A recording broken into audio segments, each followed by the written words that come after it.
and then looked right at the little girl and the boy, and killed them too, even though they Yep. didn't show it. But the fact that she, before she killed the super terrorist, called him a yellow bastard. She's a racist. Right. That's Yep. that's going to be pretty tough to fly over in this current climate. That's Yeah, pretty. it'll be fine. Shit, it's fucking fiction. I mean, there'll be like a minor sect of people that'll be Fam, bothered like fam, beyond belief, but fam. it's not Look, gonna like it's damn the crazy, show. but it's crazy right now. Look, dude, we're living in a world where Ryan Reynolds and Blake Lively apologized for a wedding they had 8 years ago in South 8 Carolina. years ago. That was Like, crazy. Man, like this is seriously. the boys. No, but here's my point. My point is, to me, that is extreme as AF. Like, Hmm. there's no reason I think that they should have even had to do that, but they did it. We're living in a world where people's 12-year-old, 13-year-old, 14-year-old tweets kept them from hosting the Oscars pre-COVID. Like, we're people are too much in their feelings, and I'm telling you, so this episode is probably, if this episode gets by, I'll be surprised. But when people see that section of this episode, they're gonna have something to say. Some Cause people will. So, That's so I, inevitable. so I think that people are gonna look at her character and be instantly kind of like put off by what she kind of represents. Some people are, You're I think, supposed like to what be. you're saying, it's gonna be that situation. But I think that based on the character from the comics, she's supposed to be worse. From my understanding, she's supposed to be worse than Homelander on different levels.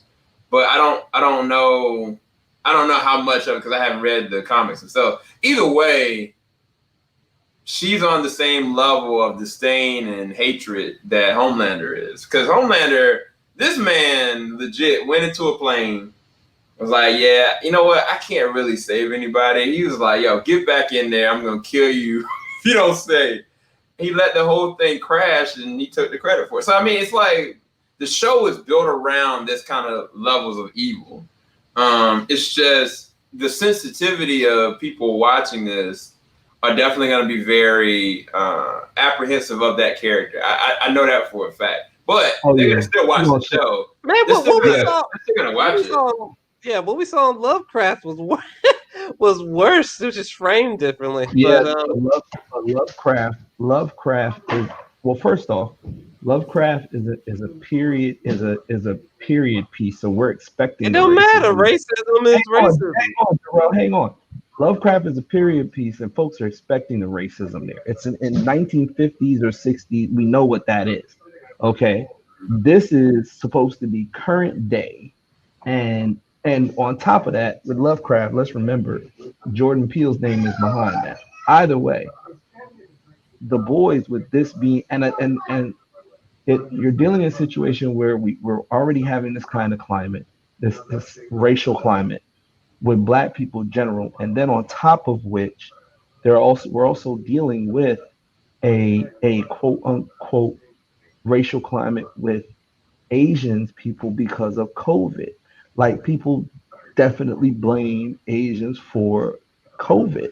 So especially when the Chinese government tried to cover it up. So you're dealing with this you're dealing with this very, very touchy climate.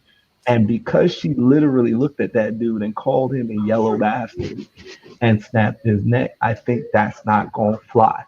I mean, the killing of the black folks was still messed up, but that is, they're trying to cover that up because it's superhero stuff, but she blatantly killed him. But the fact that she looked at that dude and called him a straight yellow bastard before she snapped his neck, that's gonna be a problem. So I think that I think it's gonna definitely catch people off guard, but they're not gonna cancel. They're not gonna cancel the show over it. But I think that people are gonna be like, oh snap, because I mean, it was meant to, like, it was meant to imply who and what kind of person she actually is. right. But I don't Like, think wasn't I meant don't to think the make show you is feel gonna good. get. I don't think the show is gonna get canceled for it, but I think that people gonna be Black Twitter is gonna be pointed out. You can best believe. Oh yeah, that. for sure. Black Twitter is gonna be talking about and tweeting about it, over and yeah, over. they're gonna light that up. But anyway, that's neither here nor there because I gotta kind of talk about the episode. So as far as the episode, what did you guys think about it? Just the episode as a whole. It was a great episode. Yeah, it was a funny episode. As far as Stormfront goes, I know she's coming for his spot, and my thing is, I think at the end of the day, eventually Homelander is going to break and kill her behind. But I give her a little credit for stealing his shine because I think her being there is a ploy for Vought to take more control of the Seven and give her the top spot. Oh yeah, I definitely think it was all a contingency. I think that your boy that's the lead of it gave what's his name the information he needed to know where they were, as well as he intentionally put Stormfront there to shake everything up. I think that she is giving him all the information he needs, as well as like, okay, how can we pitch this a certain kind of way? Because who was it? Was it this episode that they were like, you ever heard about this character named Liberty or something Liberty? Like that just kind of got brought out of nowhere, and I was kind of like, why would they bring up? I haven't seen any female characters that, I was immediately thinking Stormfront. So right. It's definitely, she is put there for a specific reason. And now we know what kind of person she is. It's evident that what's the girl's name? What's the name? What's the name? Is it Stargirl? Is it Stargirl? What's her name? The blonde hair chick. Yeah. Yeah, I think it's Stargirl or whatever. I don't Starlight think it's or whatever. Starlight. That's it. Whatever. So Starlight already is on the radar just because of, she didn't kill Hughie right away, but Stormfront already knew the way she felt. And I think that Starlight hid the Compound V in her bag and she went and left, but I think that she knew everything that happened and transpired. And she's the only person that at this point doesn't seem like she's compromised or worried about anything. So I think it's going to be really interesting. But yeah, what messed me up was the whale situation, bro. That jump was hilarious. That was hilarious. Yo, he said, "Bump it, we going in. It's gonna be us or the boat." I was like, my man said, "Look, Pinocchio's still in there. He ain't moving." Yo, I love it. What you saying, Drew?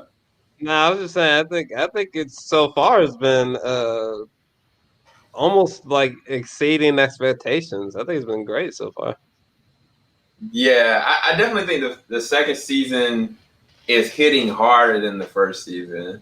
First season was good, no doubt there. But it's like episode after episode, like it's not holding back anything anymore. Like the world has realized, the heroes are realizing they're adding on to their characters. But Hughie broke. Like they broke him. Like he legit was already on edge because he was upset with your boy for what he did. But when they impaled that thing, he was like, "Yeah, I'm just gonna sit here." I'm waiting for my second win.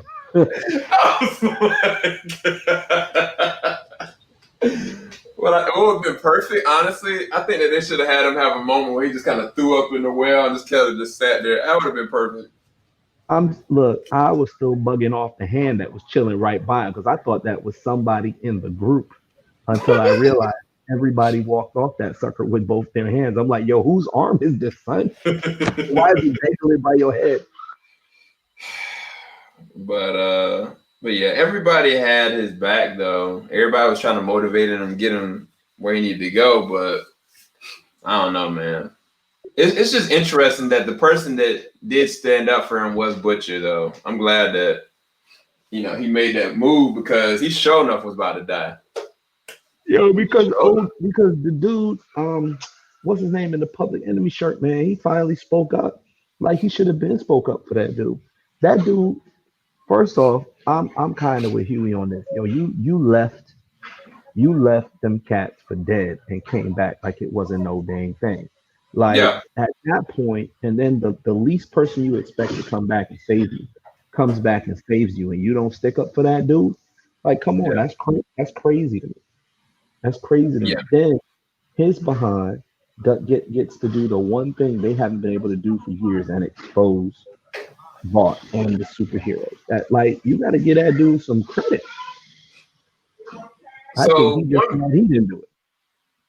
yeah, but we talked about it while we were watching the episode. Do y'all think that there's some kind of anti-compound V or some kind of like deterrent like that? Because I mean, it's evident, you know what I'm saying, that the dudes upstairs know who Homelander is. They know how, volatile he is. I wouldn't believe that they don't have some kind of deterrent outside of his own kid. Like, I feel like there's got to be something else There might be because something that they're like maybe trying to scrap together. Maybe. I think it would be a great addition to the conspiracy if there was a like a cancel out or something, like some kind of nanotechnology in the compound V formula that when they push a button or flip a switch, that's it. Your powers are just gone. And you can see Yeah. like A Train just running. And then next thing you know, once his powers is gone, like his whole flesh rips off him because he's moving at that speed when it happens or something crazy. You know, yeah, that would be awesome. Yeah, Or I can see something. something in process for sure. Yeah. yeah, because it's like the dude, what is it, Stan? Is that his name? Which Yeah, one? Espinoza. Yeah. Stan feels. It seems like he knew exactly how he was going to spin it, but when he went to Homelander, he kind of acted like he was surprised by Homelander's response. But I was like, nah, this is all a ruse, bro. Like he is way too calm the entire time, and Oh yeah. so I don't know. It's something else that we're missing. I'm really curious to see how this season is going to end up because I mean, Homelander, if he can get his son on his side, would be a very interesting situation. But I don't think that's ever going to happen. I mean, never know. Because it's I'd like I'd be surprised. the only leverage that he has is the mom lying to him and the mom being with somebody else. That's it. There's no Mhm. other leverage that he has to sway the kid. Right. All I can say is he's so evil and clever. You never know. That's all I can say. I'd be quite That's surprised because he real. did he did try to threaten the mom with that about how would your son really feel if you told him the truth. But then the thing is, as soon as my man put his hands on her, dude dude pushed him and eyes started glowing red. I think no matter what happens, that dude would forgive his mom and liquefy the Homelander in a heartbeat. Mm. Cause it ain't nothing like a kid seeing a mom get hurt in any way. That's like a neurological thing that Yeah. don't matter what she could have done. She could have called you. I'm sorry. She could have called you the worst thing in the world, and somebody put their hands on her. Even if you mad at her, you still gonna be like, "Yo, that's still my mom." Like I don't see that Yeah. happen. Yeah, no, that's definitely true. But it's kind of like the way I think about it. He could have been put his hands on her. He did that to try to provoke the kid to show what he could do. That was all intentional because he didn't even have to do that. Like he knew he was like, man, I want to see this kid really show me what he's actually got. I really feel like he put hands on her because he knew that's what he wanted. But I don't know. It's going to be interesting moving forward because even if Butcher gets to her, she technically would need to leave the kid behind because he can't take Homelander's kid with him. That's not going to work. Like Homelander will kill him for sure if he gets her and the kid. It's not gonna work. Yeah. Well, they would have to kill Homelander to get that kid and the girl away. Right. Both of them. Right. And that's the big question now. How do you kill Homelander? Or at least how do you stop him? Actually, no, take that back. It is how do you kill him, because you can't stop him. He ain't gonna stop. For sure. No. You have to kill him. So the first time I've actually seen him get knocked off of his feet was the kid. Exactly. Yes. I ain't seen anybody knock him off his feet. Yeah, the kid is the only one. You know, but that goes back to the point I was saying, like his kryptonite, you know, in this aspect might be that kid. You know, in both ways, as a father to a parent, as a father to a son, and a son that shares his powers and has more time on his hands in terms of he's younger, you know, because there's no telling how far he could go. He could probably even outdo Homelander at some point. But I think if anything, something's gonna happen that's gonna hurt that mother, and that boy is gonna lose it. It's gonna be like Superman Returns, when that dude almost put his hands on Lois Lane, and that little boy pushed that piano through him. You knew what it was. You knew it was a wrap. Yeah, it's weird though, because he technically will be the first natural birth Compound V subject. Everybody else was induced with Compound V as a baby. He, from genetics, was born into these powers, which is, I don't know what that means. I don't know what that actually really means. Yeah. The boys is crazy right now, bro. I'm loving it. Yeah, it's I don't know. There's definitely gonna be some people, I guess, like, oh dang, that's sad. Whatever. Oh my goodness. I guess I'll talk about it when I turn off this thing. But yeah, any closing thoughts, y'all, before I stop this thing? Wait till y'all see this episode. Black Lives Matter. That's all. That's my statement for this episode. Black Lives Matter. Right here. This is all I got. Right. This is appropriate for this episode. Black Lives Matter. Yeah, right. It was dope. I'm stuck between 9 out of 10 or 10 out of 10 as far as the show so far. It's pretty fantastic, really, honestly. And Rainbow Coalition, nigga. Let's close out. I am somebody. And I'm gonna stop the broadcast. Hopefully y'all enjoyed the review, and hopefully y'all enjoyed the full uncut reaction. Definitely check out the Patreon if you want to see the full entire reaction in its entirety. Peace, y'all.